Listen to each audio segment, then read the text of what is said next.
En el encuentro del día de hoy vamos a hablar de dos tradiciones dentro de los estudios en comunicación. Una es la denominada Escuela de Toronto en Canadá y la otra es la Escuela de Nueva York en Estados Unidos. Comenzamos pues con la Escuela de Toronto, sobre la que podemos decir que es una corriente de estudios sobre los medios de comunicación que va a surgir en Canadá allá por la década de 1950, pero que tiene aún una vigencia renovada por los aportes que han realizado investigadores que se nuclean dentro de esta línea, o que han seguido a aquellos padres fundadores de esta escuela. La Escuela de Toronto entonces ha venido prestando especial atención a la naturaleza tecnológica de los medios masivos y a cómo esta naturaleza tecnológica, la tecnología, influye y determina los usos sociales que hacen de ella e incluso las formas sociales que se configuran a partir del uso de las tecnologías de comunicación. Entre los investigadores referentes en esta tradición se suele mencionar a Harold Innis y su discípulo, quizás el más conocido, Marshall McLuhan, quien fuera el que va a extender por todo el mundo este enfoque. Vamos a comenzar con algunas ideas de lo que planteaba a Harold Innis, quien concebía a los medios de comunicación como factores de producción cultural, cuyo funcionamiento tenía consecuencias directas en la configuración de la organización sociopolítica. Para Innis, la configuración social, cultural, económica y política de cada época estaba determinada por el medio o el conjunto de medios de comunicación dominantes en esa época.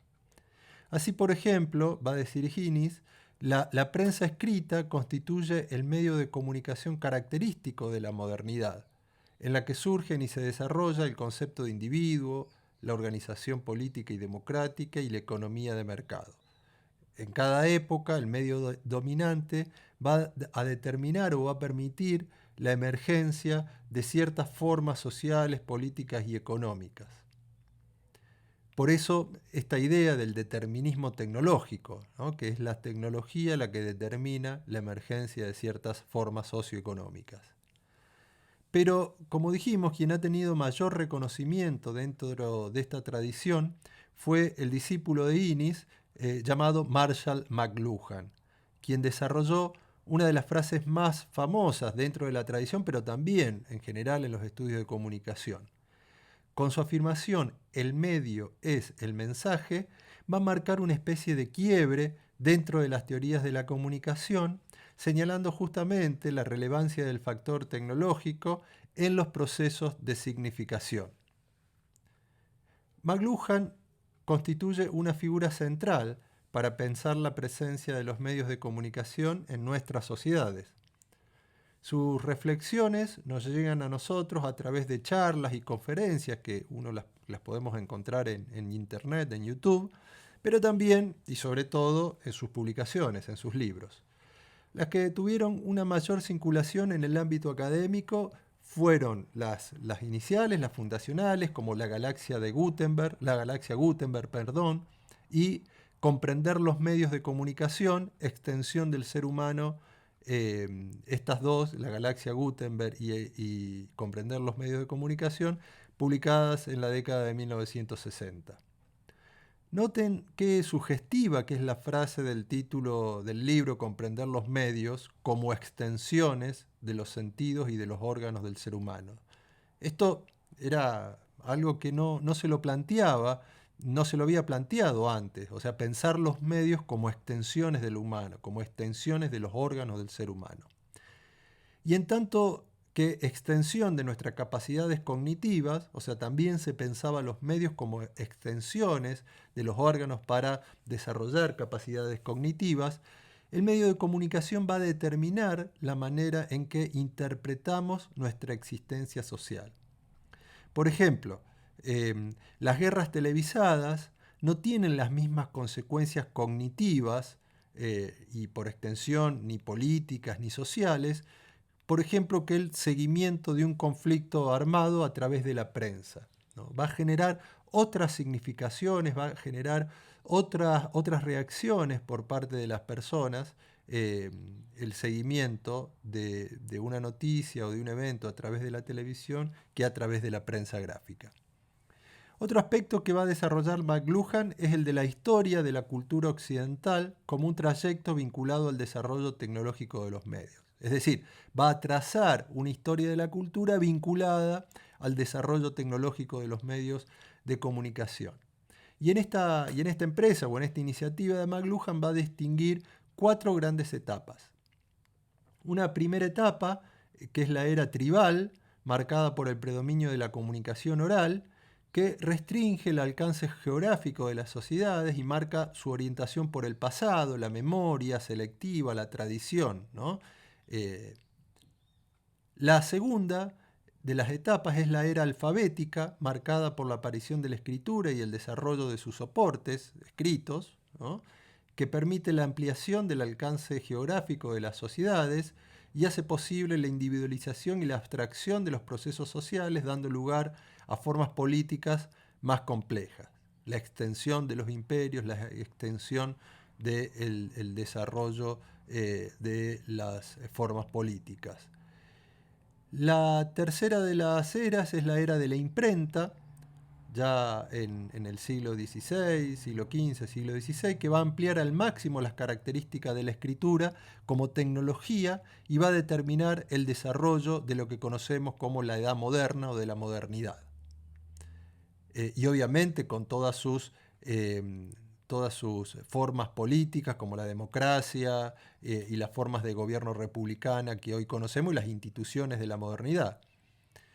La cuarta etapa, finalmente, es la era electrónica, a partir de la aparición del telégrafo en torno a 1840 y luego con los medios audiovisuales, reintroduce las sociedades desarrolladas, aspectos característicos de las sociedades tribales de la cultura oral, pero en una forma globalizada. Es decir, lo que va a decir McLuhan es que hay como un retorno a la sociedad tribal, ¿no?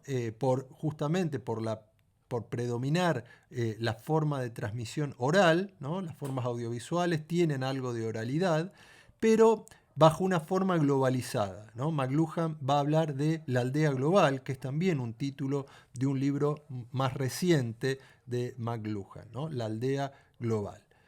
Entonces, proximidad, instantaneidad, selectividad de la memoria colectiva y predominio de audiovisual van a ser las características de esta era electrónica.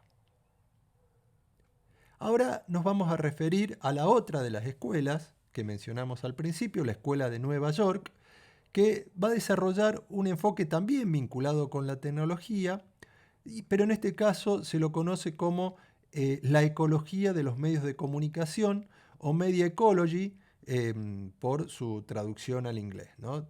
La Escuela de Nueva York está en Estados Unidos. Entonces, estos aportes que se han desarrollado desde este enfoque se desarrollaron en torno a la figura de un investigador llamado Neil Postman a partir de los años 1980. La Media Ecology se aproxima al estudio de los medios de comunicación como un entorno cognitivo y social del individuo.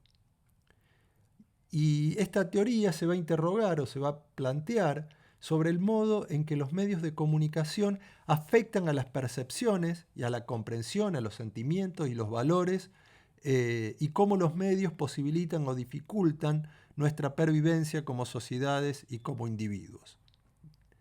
Neil Postman afirmaba que no vemos la realidad como es, sino como son nuestros lenguajes. Y nuestros lenguajes, dice Postman, son los medios de comunicación que utilizamos. Y en tanto tal, nuestros medios de comunicación son como las metáforas que crean el contenido de nuestra cultura. Es decir, la cultura está producida por los medios de comunicación que son los lenguajes que nosotros tenemos en esta era. Otro aspecto que va a señalar Postman es el modo en que las narrativas audiovisuales han contribuido a lo que él denomina la trivialización de la cultura ilustrada y de los sistemas educativos. a través de la lógica del espectáculo que reproducen particularmente los medios televisivos, pero en general todas las narrativas audiovisuales, se va a privilegiar el disfrute por sobre la reflexión y el aprendizaje.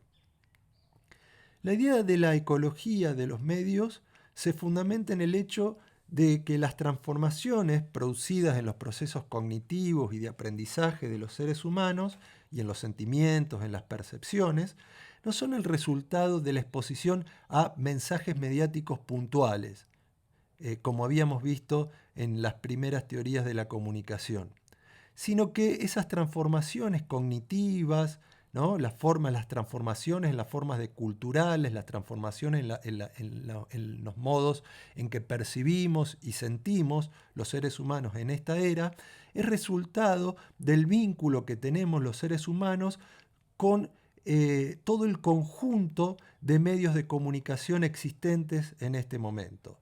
Es decir, y a ese conjunto de medios de comunicación se los va a denominar ecosistema, ¿no? Esa es la ecología de los medios de comunicación. Nosotros no tenemos contacto, no nos vinculamos con un solo medio de información, sino que nos vinculamos en la actualidad con muchos medios de comunicación simultáneamente.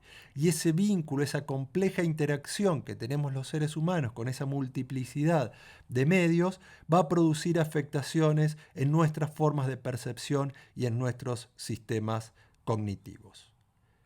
Bueno, de esta manera hemos querido desarrollar un poco estas dos importantes tradiciones o enfoques para pensar los medios de comunicación en las sociedades modernas y que me parece muy apropiado los planteos de los autores que se encolumnan dentro de esta tradición.